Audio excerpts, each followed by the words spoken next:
the Rise Up See Red podcast, all about the Arizona Cardinals and the NFL, featuring insider and outsider perspectives. Enjoy the best hour of Cardinals talk on the web. Now here are your hosts, Jess Root and Seth Cox.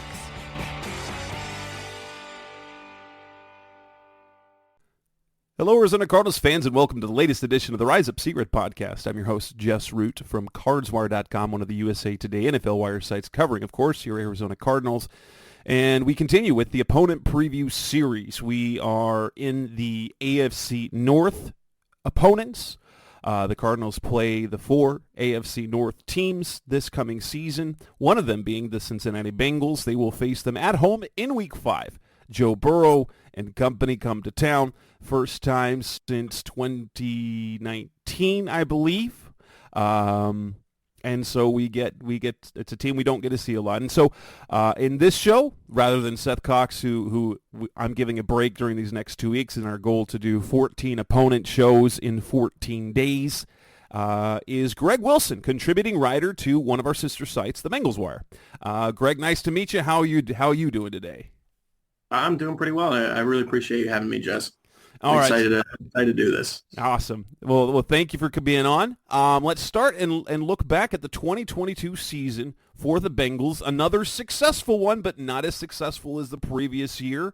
They were coming off of a Super Bowl appearance against the LA Rams, in which they lost, and they were good. Again, they went 12-4 in the regular season and made it to the NFC Championship game, only to falter late against the Kansas City Chiefs as Patrick Mahomes mustered another comeback, showing his greatness. What would you say about the 2022 season? Did it meet, did it fall short, or did it exceed expectations for the team? Well, I mean, it's tough to say that an AFC Championship falls short of expectations. So I got to say, at the very least, it met expectations, because you can't just expect to beat Patrick Mahomes and the Chiefs every single time you play him, which, the Bengals were almost doing that before the AFC Championship last year. But, 12-4 AFC Championship, only losing by a field goal late in the game, you can't really expect much more. Burrow was great. He took a little bit of a step forward. The defense was great, that Lou Anarumo defense. I mean, sure, you want to be able to compete for a Super Bowl every single year, but in this stacked AFC, it's just going to be tough to do that all the time. Was the end of the season viewed disappointingly? Like, obviously they went to the Super Bowl, and that was a surprise. They got hot and made it to the Super Bowl after the 2021 season. Obviously, they had expectations to be in the mix, and they were talked about as a potential favorite in the AFC. Obviously, there's disappointment, but was it disappointing that they didn't get back? Like, was the reaction to the fan base like, oh, they needed to go to the Super Bowl again, we needed to see that same progress? I don't really think it was this past season. Like I said, Patrick Mahomes, he's a tough, and the Kansas City Chiefs, that's a really tough team to beat. But at the same time, in Cincinnati, I don't think there's really an expectation of Super Bowl every year quite yet. I will say yet, and maybe that will come if they continue to do this year after year, which it looks like that's definitely possible with Joe Burrow and the offense they're putting together. But it just, you can't really say an AFC Championship is that much of a disappointment. I don't think the fans were too disappointed. The biggest disappointment was there's kind of this rivalry that's becoming a thing between them and the Chiefs. And I think the bigger disappointment was the fact that it was them that they lost to, not the fact that they didn't make the Super Bowl, but the fact that it was the Chiefs that did it. I think that was more of a disappointment for the fans than the fact that they lost. It was who they lost to. And makes sense. It's kind of even though they're not in the same division, but it's kind of like the big brother, little brother type thing, because Mahomes has accomplished so much, and then Burrow got the best of him the previous year, but then big brother's like, nope. Yeah, we're still better. Looking at last season, what were the high points and the highlights? What were the greatest positives that you saw out of the team in 2022? I mean, the greatest positives were the defense. Honestly, they were expected to be pretty good, but I think they really stepped up above what they were expected to do. The Lou Anarumo, he's been absolutely great. And honestly, it's surprising that he hasn't been picked up for a head coaching position yet anywhere. But it just the fact that they're able to retain him and what he's been able to do with a defense that wasn't really expected to be one of the best, I guess.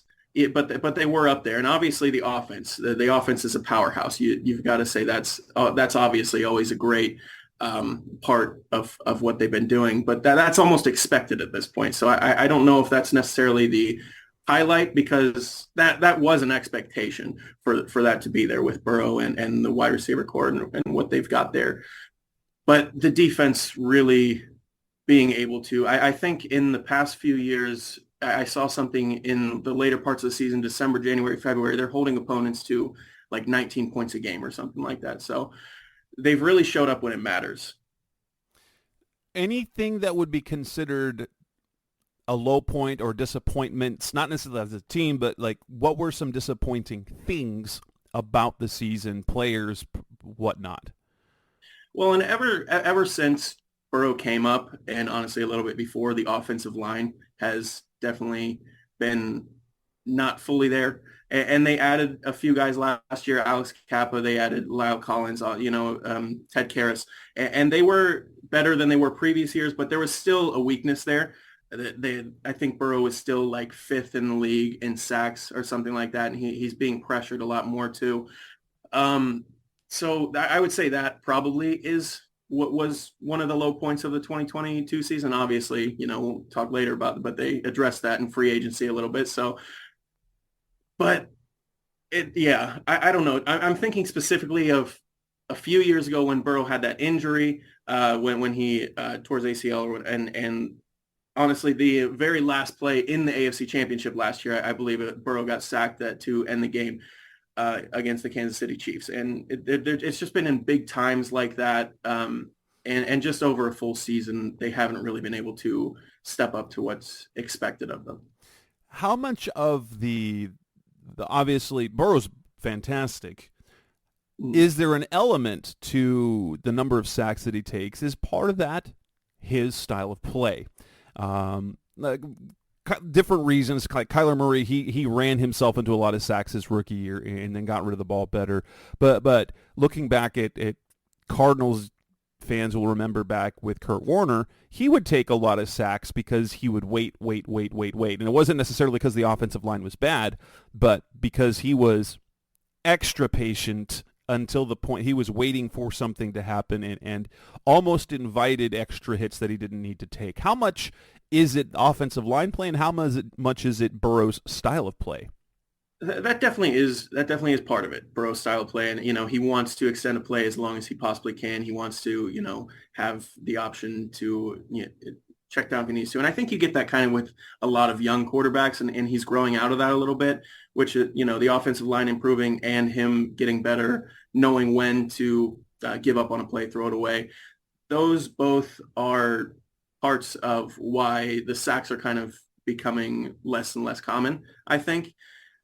But I do think that it definitely has been at least some part of it. He wants to extend a play. He wants to be able to get those first downs. And a lot of the times that is something that, you can't really be upset about because it works. Joe Burrow makes it work. He's great at stuff like that.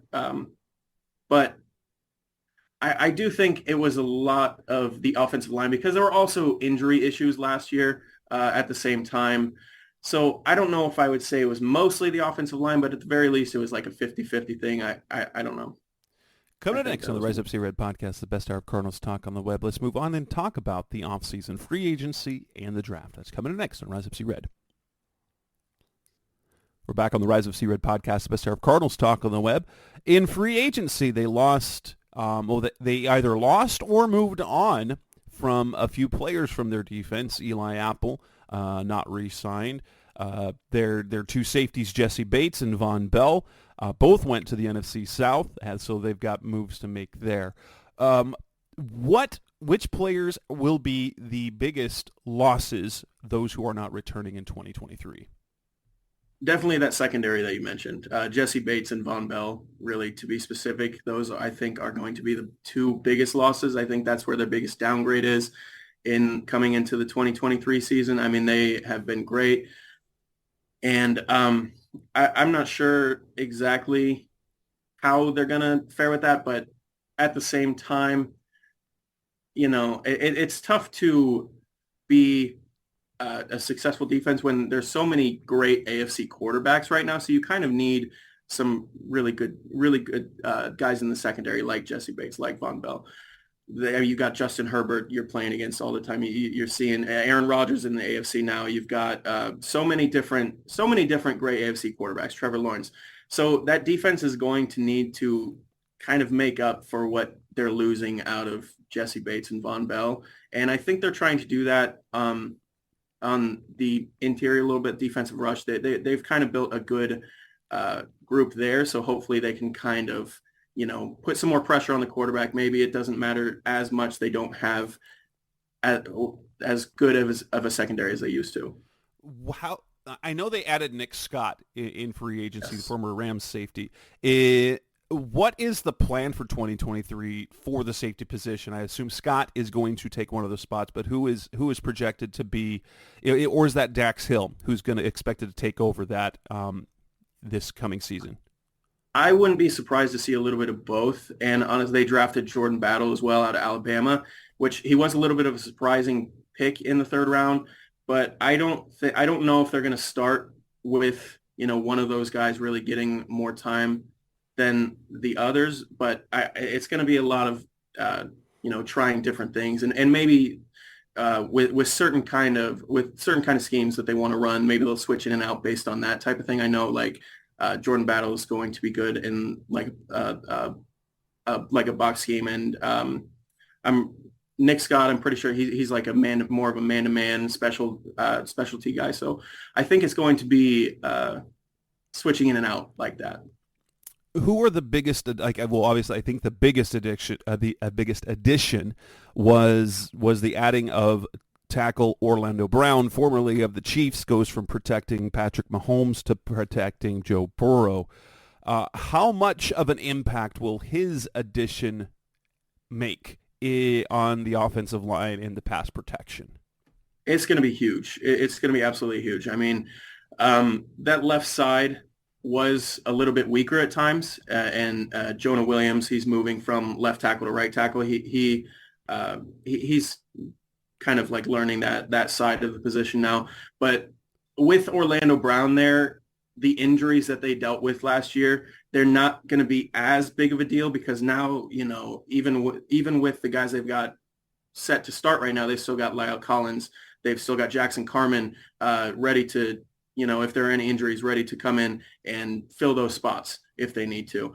So it's going to be, I think it's going to be very big for them. Not only just because they have him now, but also the Chiefs don't have him anymore. And obviously that's a big thing, in that area too. Of course. What is the plan for Lyle Collins? Is he kicking inside? Is he going to be on the bench? I had seen early in the offseason potentially Jonah Williams moving to guard, but if he's going at right tackle, that would make sense as well. But is Collins going to kick inside now? I don't think he's kicking inside. I don't think that's the plan yet. Honestly, I saw early in the offseason that they were thinking about possibly just cutting him and saving that. I think it's $6 million. I don't think that's going to happen anymore at this point, obviously. But right now, I think the plan is Jonah Williams is the right tackle. And I think part of that is because not quite sure if Lyle Collins is going to be back on time because he's still recovering from his injury.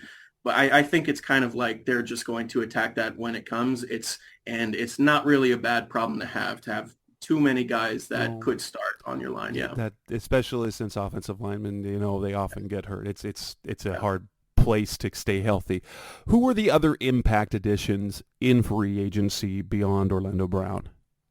So Sidney Jones, they got Sidney Jones at cornerback. I think he's going to sort of fill the Eli Apple spot that they had last year, and Eli Apple still is available. I don't know if they have any plans there, but I doubt it because Sidney Jones is a similar type of player. But he is going to he's going to make some sort of impact. And Irv Smith also at tight end. They lost Hayden Hurst from last year. And, he's a little bit it's only a 1-year deal. It's a little bit of a risk because he's had a lot of injuries. He's dealt with a lot of stuff. He's only played, I think, like 19 games in 3 years or something like that. But that upside is definitely there. The upside is there. And if anyone can unlock that, I think it's Joe Burrow and Zach Taylor. I think they'd be able to do that. We move on to the draft. Their first pick is Clemson pass rusher, Clemson edge defender Myles Murphy. What do you like about him, and how impactful do you think he can be as a pass rusher in the NFL?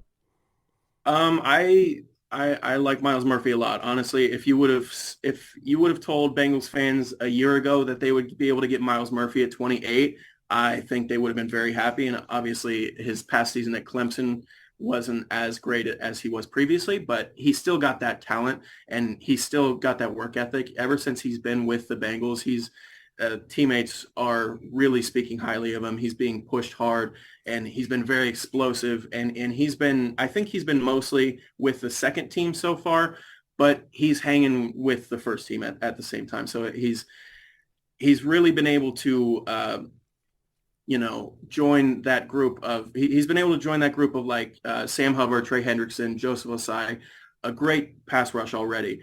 And he's definitely going to help out there. And I think he can make a pretty quick impact if he gets the playing time early, which I do believe he will. I was reminded I forgot about Joseph Osai, the former Texas guy. How has he, I know his penalty at the end of that game was kind of critical and he was very down on himself. Is he mentally in a place to move on and contribute in 2023? Yeah, I definitely think so. I mean, it was a big slip, big mess up, big mistake, but they're NFL players. That kind of stuff happens. And I think they all realize that. I think he's ready to move on. They've got a whole nother season. They've got another chance to make it back. They've got another chance to win a Super Bowl. So I think they're ready to do that. Round 2, Michigan cornerback DJ Turner. You already mentioned Alabama safety Jordan Battle in round 3. Purdue wideout Charlie Jones in round 4. Illinois running back Chase Brown in round 5. A pair of round 6 picks. Princeton receiver Andre Yosivas and punter Brad Robbins out of Michigan, going with the draft pick of a punter. Lastly, Miami cornerback DJ Ivey in round 7. Of those picks, we already talked about Myles Murphy and a little bit about Battle, but of the remaining picks after Murphy, who is likely to have an impact this coming season, and who are going to who's going to have a significant contribution this season, who might have a bit part, and who are the picks for the future?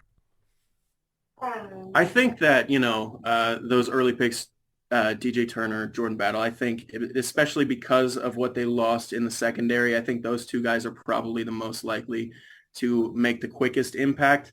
And I think people were, like I said earlier, people were a little surprised with the Jordan Battle pick, but the Bengals said that he was highest on their board by a long shot at that point, and they really like him a lot, and he's been performing well in camp so far as well. So if I had to choose one, I think I would say Jordan Battle, just because of the loss of Jesse Bates and Von Bell, but also DJ Turner I think is going to be a big addition as well for this year.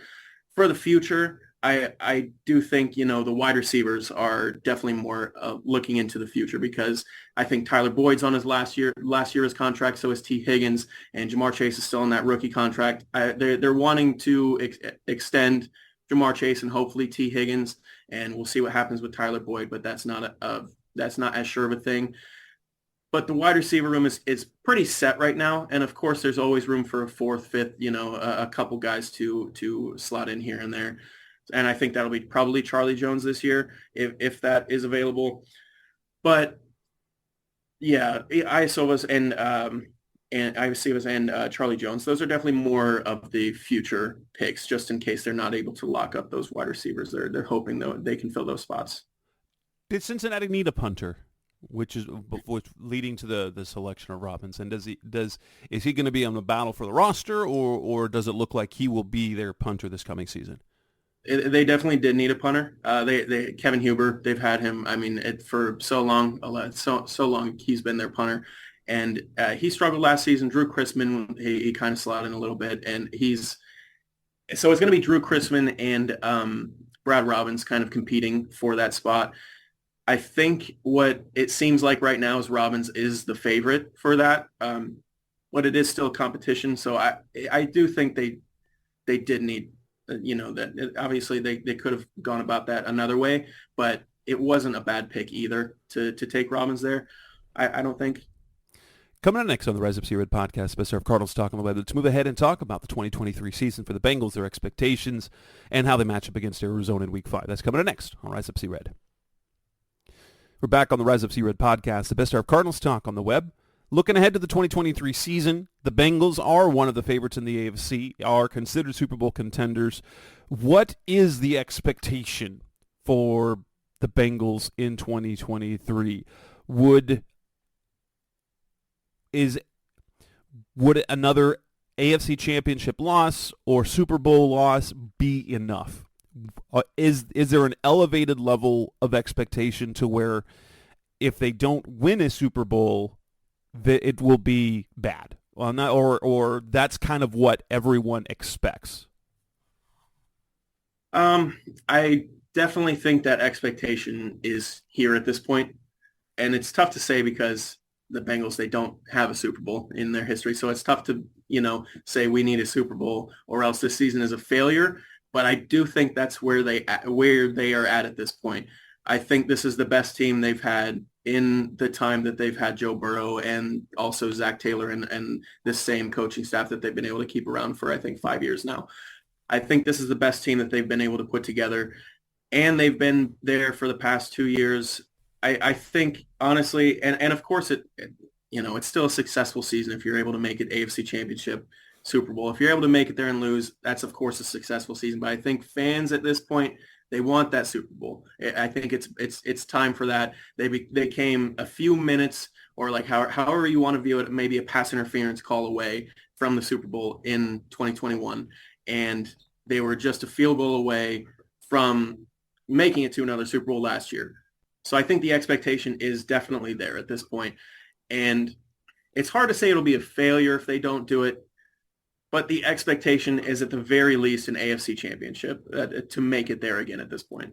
So their ceiling is obviously a championship with how this roster is set and the success they've already had.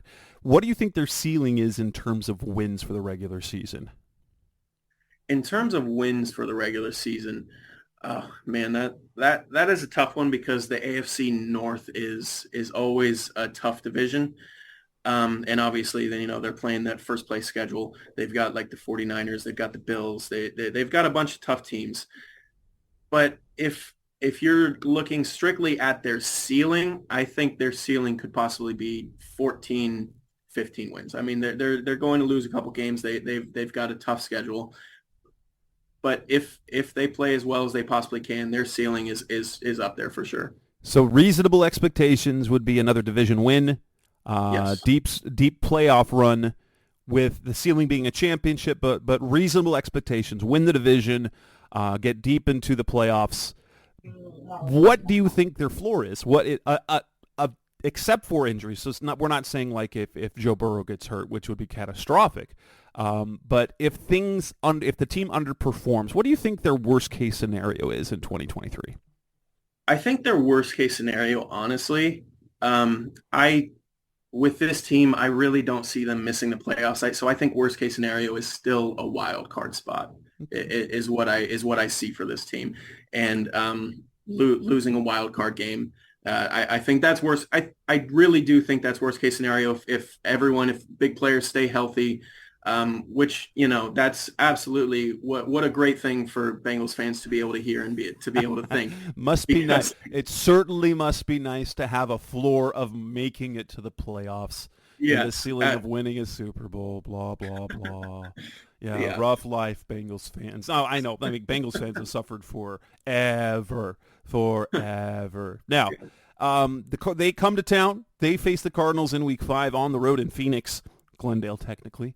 How do Bengals fans perceive that game on the schedule? Is that one of those games where they look at that's a definite win / expected win? Is it a hopeful win? And then below that, I'm not going to go because no one is looking at the Cardinals as a possible loss. Honestly, I think every person in the NFL who is a fan of a team, if they have the Cardinals on the schedule, they're already penciling in a win for that game. But what is the perception, at least for that game? Is that a game where they've already chalked up, like fans have already chalked up a win in that one? I do definitely think so. I mean, at all the power rankings I'm seeing, I think I'm seeing a lot of Cardinals at 32. I'm seeing a lot of Cardinals at 32, Bengals around like 3 or 4. Fans are definitely looking at that week on the schedule, and I think they're probably just skipping over a little bit. So I look at that game for the Cardinals, and that's one of they have a handful of no chance games. I think that's a no chance game, and especially because I think that might be the absolute earliest that Kyler would be back. But I think it's still going to be like Colt McCoy, and if it's Colt McCoy versus Joe Burrow, you know, as much as we love and respect Colt McCoy here, that's not a matchup you want. I consider the Bengals game a no chance game. Now, there's always a chance in the NFL. Like literally anything can happen any week. But when you're looking at the type of games on the schedule, I kind of see the Cardinals game against the Cowboys, the Eagles. Both games against San Francisco pretty much, and Cincinnati is there. Yeah, no, there's no chance. Yeah, I mean, like you said, anything can happen any week, especially it's in Arizona, right? So it's an away game. It's, so anything can happen, sure. But definitely fans are looking at that as a sure thing for the Bengals. And the Bengals, in the past couple of years, when it comes to those games against, teams that on paper are not as good or are not really close to them in talent-wise, they win those games, and it's not normally close either in the past couple of years. Joe Burrow shows up how he's supposed to normally, when he's supposed to. And, everyone has their struggles, but in those games, I think he threw for like 480 yards against the Falcons last year. I don't know. I'm not saying I'm expecting that exactly, but he shows up when he's supposed to. We're going to see a 50 burger. I don't know if that's we can expect that, but thank you, Logan. Logan Wilson. I'm Logan Wilson. Yeah. Jeez, you're not Logan Wilson. You're Greg Wilson. Bengals, Logan Wilson, whatever. But Logan, thank you so much for your time. This will wrap up this edition of the Rise Up C-Red podcast, special of Cardinals Talk on the web. Greg, how can obviously you can find some of your work on the Bengals Wire? Where else can we find your work and your social media? So I haven't been super active recently. I'm definitely going to, start getting back onto Twitter a little bit more. Really all I do is post, some of my stuff from Bengals Wire. But Greg WLSN13 on Twitter. That's really the only other place I'm at right now. But yeah, Bengals Wire too. I don't really have anything else right now. Just graduated school, looking for other things. So. Awesome. Well, Greg, appreciate your time as always. That wraps up this edition of the show. We will be back again with another opponent preview, probably tomorrow, as we go through the AFC North and then on to the NFC East games. Thanks for listening as always. We'll be back again soon. Thanks for listening to the latest edition of the Rise Up C-Red podcast. Listen to previous episodes and subscribe to the show on Apple Podcasts, Stitcher Radio, Audioboom, or many other podcast platforms so shows are delivered directly to your mobile device. Please give the show a 5-star rating and always support the sponsors who support the show. We'll be back soon for the best hour of Cardinals talk on the web. Rise up, Red Sea, be Red, Sea Red, and of course, Rise up, Sea Red.